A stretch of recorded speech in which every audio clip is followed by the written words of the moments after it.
Hi everybody, this is Rhys Barber from Audiology Associates. And my name is Taylor Green, and welcome back. Yes! Happy New Year. Happy New Year everybody.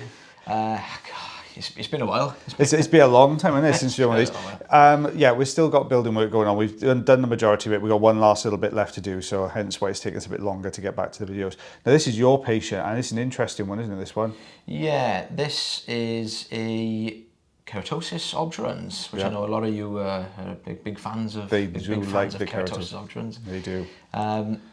Yeah, it can be quite tricky removals, to be honest, because they never really kind of come out easy. They don't. You've got a couple of things working against you, because you've got that, the sort of disquamated keratin lamellae, which is basically, if you imagine keratin, hardened keratin skin layers, one over the top of the other, like layer of an onion, wrapped around that is this sort of matrix, this white kind of peripheral matrix, which is hanging on to the canal wall. So everything is fighting you to get this out, isn't it? Very thick and stretchy almost in a way, some of it. But yeah, I mean, patients use plenty of oil, which is good, because it does help. Yes. Sometimes a little bit, sometimes quite a bit. Yeah.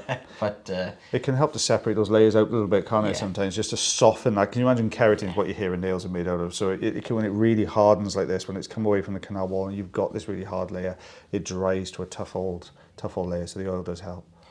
We would normally suggest regular follow-ups and regular appointments with this sort of scenario. Yeah. Usually about sort of once every 6 months or so, roughly. Usually. Depending on how quickly it builds up. It'll vary quite a bit, won't it, from patient to patient. So you do judge a lot of it by sort of how long the patient's been, it's been before the patient came through last time. You can start to see that white matrix there at the base of the canal, and that's what's wrapping around this sort of keratin plug then, if you like, in here.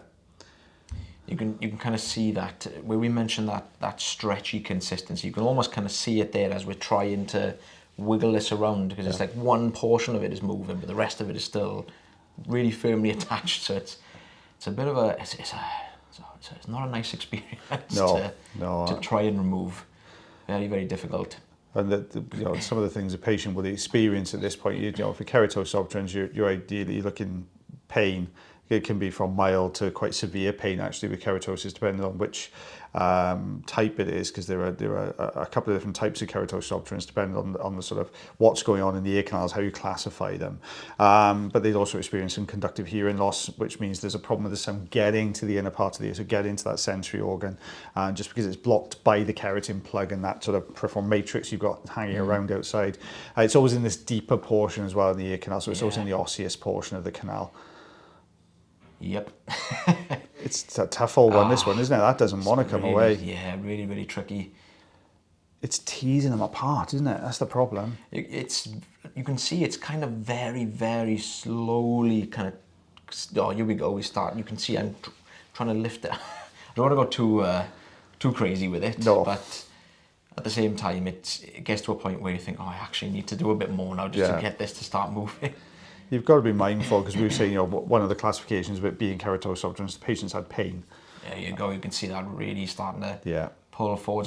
You can see all that keratin is just broken apart. Look at all that kind of enveloped and wrapped up in a big husk.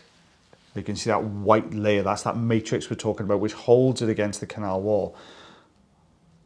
Now, there's a bit of a debate as to what causes keratosis obturans. There's a couple of different. I mean, there were two different sort of versions of it. There's a silent, which is what this one is, which just means it's it's these keratin layers coming away, or you can get inflammatory as well, which is post-infection a lot of the time, post-viral infection a lot of the time as well. That's a good plug. Look at, you can really see that matrix there over the top and the keratin plug there.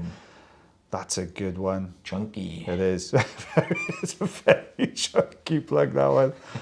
Oh, but look at that. Yeah. So we're looking here, once that plug's gone, we're looking to see whether there's been any sort of expansion of the canal, basically. Now, it doesn't look like there may be a mild version of it there. You can see the eardrum doesn't look particularly healthy. That's quite normal. I think the patient's timed this right, to be fair. Yeah. Don't want to. It's very tricky, because we get a lot of people saying, how does somebody not know this is in their ear? Yeah. And a lot of the time you won't. So this, this particular part here, this could have been where part of that keratin plug was still kind of firmly attached there. Yeah. And obviously when we've just kind of, slipped that out, it's just kind of brought the blood cells to the surface where we've just kind of pulled that away. You will get all those capillaries forming then in that matrix we were talking about. So it's all forming through it. So when you're pulling that through, those capillaries are very, very close to the surface of the matrix. When you pull it out, then they will all come to the surface. And what you could see, they looked a little bit wet. It's a bit like sort of serous fluid or serous sanguineous fluid in that one, because it's a little bit got pink, because it's got a bit of blood in it as well. Yeah. But yeah, really interesting case. Now I would have classified that probably as type 1, because it didn't look like there was a lot of bone erosion there. Well, not erosion as such, but sort of widening of the canal. Yeah. It just looked like a sort of standard sized canal. There was no obvious kind of dips or flaring, if you like, of the canal walls on that one. Yeah. So I think like grade 2 would be where we just mentioned the start of the ear canal starting to reshape. Yeah. And like I said, the grade 3, the more advanced version, that is usually like severe pain. Yeah. You've got the reshaping of the ear canal, and you also kind of get some granulation tissue. I kind of completely forgot. Thank you as well. That's all right. Completely went blank. And I was going back to the green. There we are. I was going towards it, and I was like, I'm going towards it, and I don't know. I can't remember. It's gone out of my head. Granulation tissue. Yeah. Look at that. Just that pinky sort of fleshy sort of looking material. It's not nice. A little bit of scarring on this eardrum by the looks of it. A bit of tympanic sclerosis there. That little white, cloudy, sort of milky patch you can see on the eardrum there as well. Yeah. Guys, we did say we would start throwing a couple more bits of medical terminology in here. We are very much led by you. You guys did want to hear a few more terms and bits of terminology and other bits and pieces as well. If that's still the case, let us know in the comment section below. We're happy to keep doing it for you. It's not a problem at all.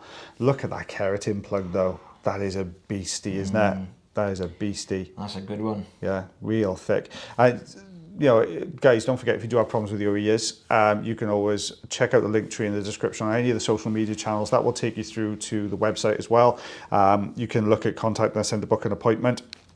And as always, guys, if you do enjoy the videos, please like, share, heart, follow, and subscribe for us. That would be great. Thank you very much. Thank you very much. And that's it. That's us done for today. We're going to do 3 days a week, starting this back in, just to ease us back into it again after we go back after Christmas. Find our legs. Just to find our legs again. But after... You were struggling with yours today. I went to the gym. I've started a health kick in January. Oh my God, I'm so stiff. There's bits of me I can't even feel anymore. So, guys, thank you very much for watching that video today. And as always, take care of yourselves. Take care of your ears. And take care of one another. And we shall see you again on Wednesday. Bye, everyone. Bye.